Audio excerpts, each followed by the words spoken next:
é onde é que fica a vontade de Deus quando estamos falando sobre oração.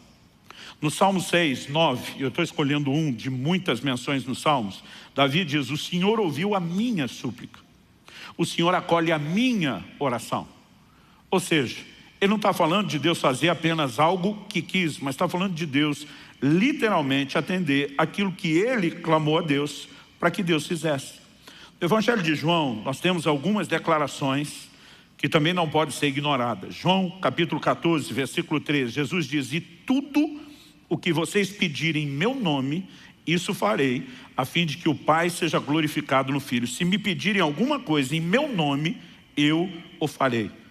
Eu não sei você, mas eu fico empolgadíssimo com declarações como essa, né? Ao olhar para as declarações da palavra de Deus, no mesmo Evangelho de João, nós vemos outras afirmações, como por exemplo, João 16, 23 e 24, Jesus diz: naquele dia vocês não me perguntarão nada. Em verdade lhes digo, se pedirem ao Pai alguma coisa em meu nome, Ele lhes concederá. Até agora vocês não pediram nada em meu nome. Peçam e receberão, para que a alegria de vocês seja completa. Ele não está falando mero e simplesmente Deus fazer apenas o que quer. Mas ele está sinalizando que eu e você podemos alcançar de Deus algumas coisas que nós queremos, porque nos posicionamos para pedir. E Tiago diz: alguns não estão alcançando, é porque não pedem. Outros até estão pedindo, mas não chegam lá, porque pedem mal. Estão fazendo a coisa certa do jeito errado. Mas o que a Bíblia está mostrando é que se eu e você fizermos a coisa certa do jeito certo, nós podemos ver a ação de Deus e o sobrenatural invadindo as nossas vidas. Quem está entendendo, diga amém. No entanto, não podemos negar que há uma relação muito forte na Escritura entre oração e a vontade de Deus.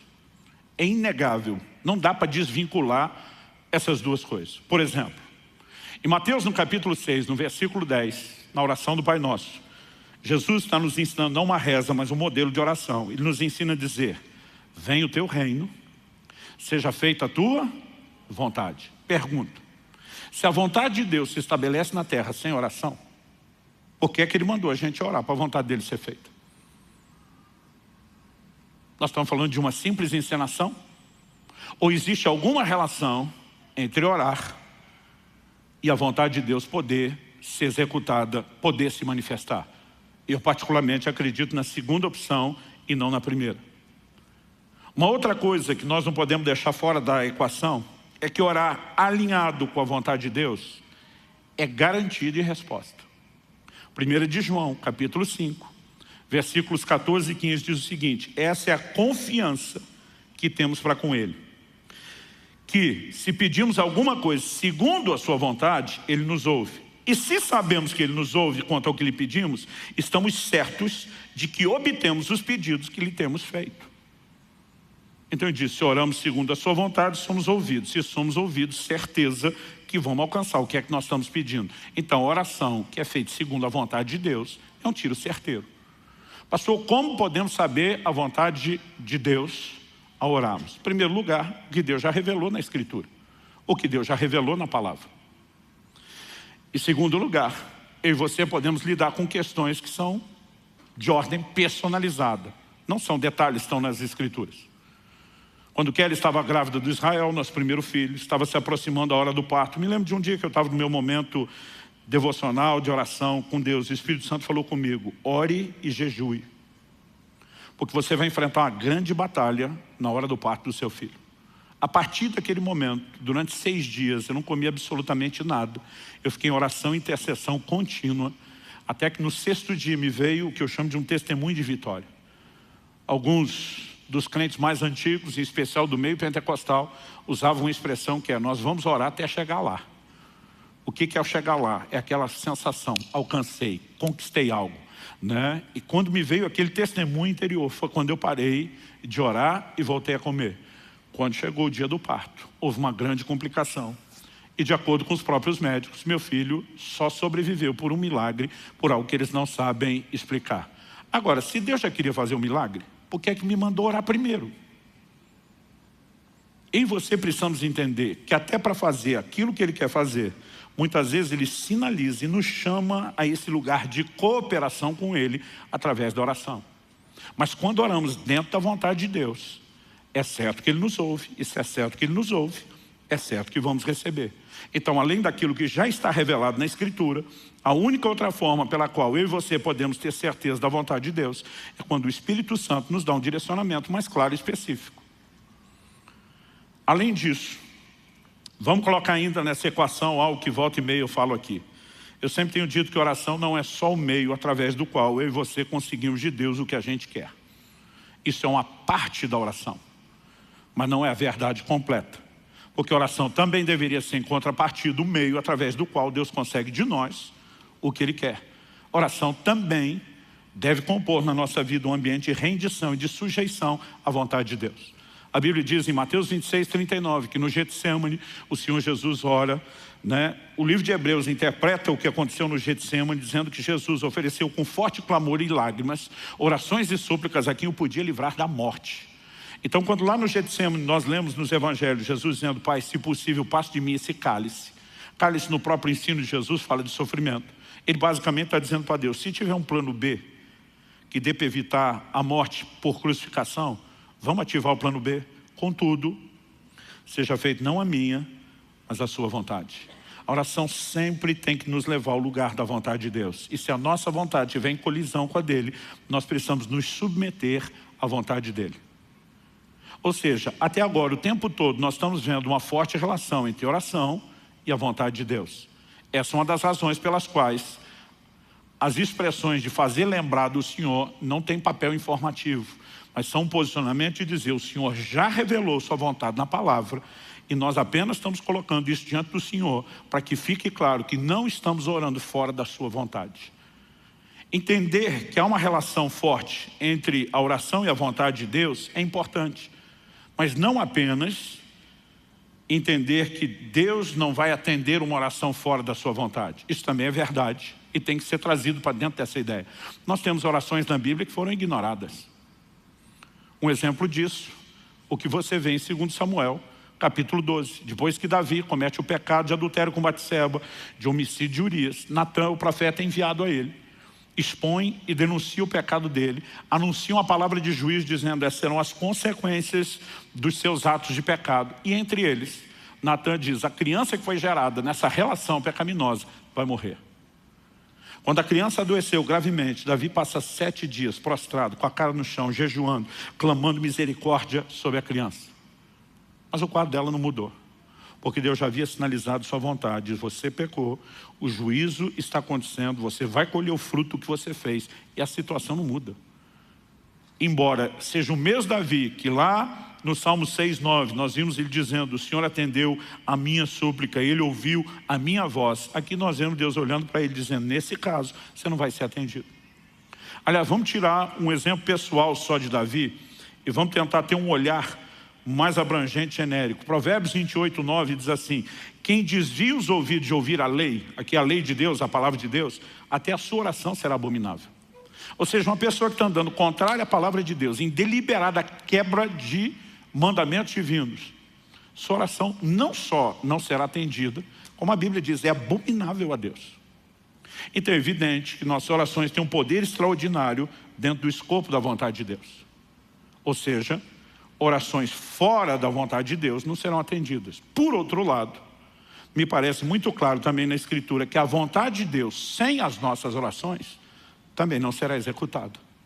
Então, qual seria a razão pela qual Deus nos chama a orar pelo cumprimento da sua vontade? E não estou falando só de Mateus capítulo 6, venha teu reino, seja feita a sua vontade.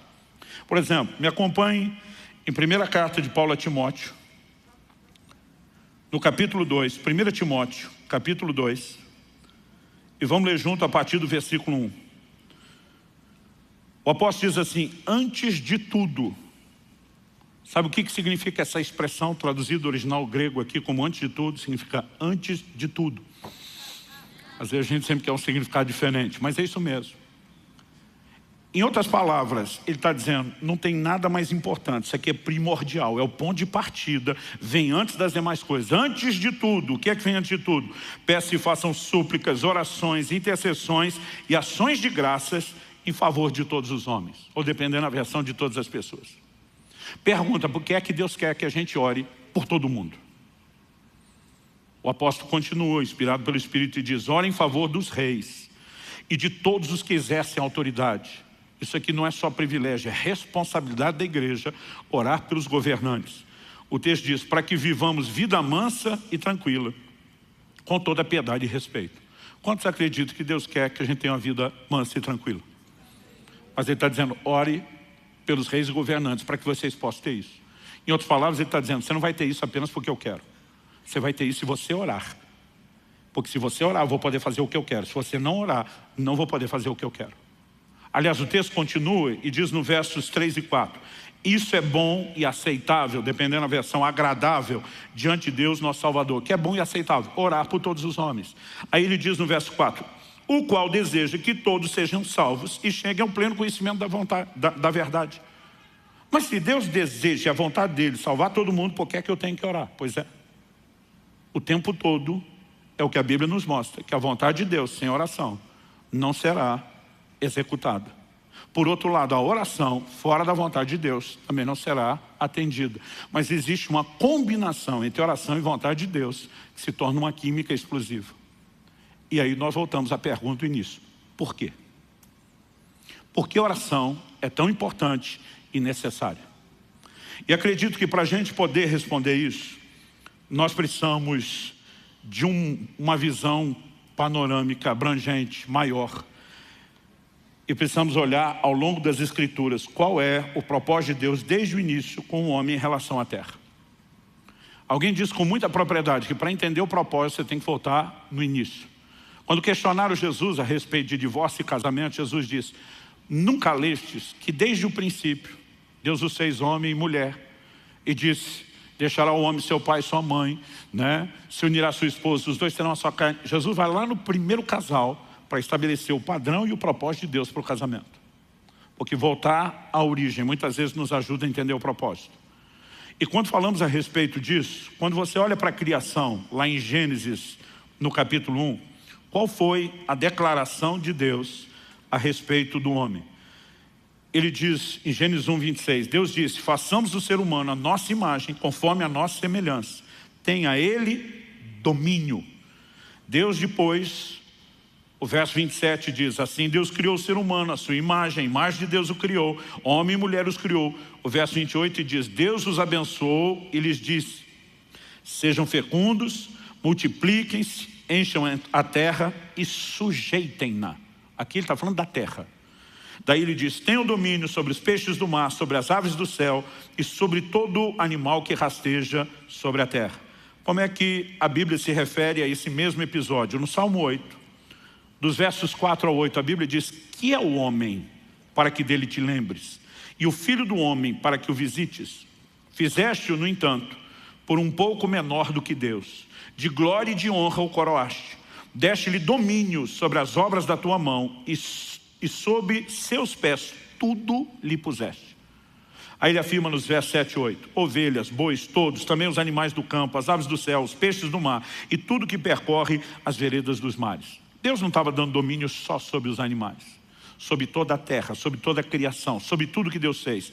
O homem é chamado de a coroa da criação, não apenas porque é feito no final, mas a Bíblia diz: Deus o coroa de glória e de honra. Ele foi feito um pouco menor do que Deus, a imagem e semelhança de Deus. E aí Deus diz: tudo isso que eu criei, estou entregando a você. Você sujeita, você governa.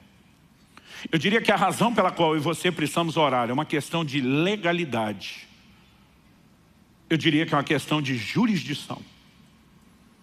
Deus, ao criar o ser humano, diz: toda a terra criada está entregue ao seu governo e à sua autoridade. Você manda nisso aqui.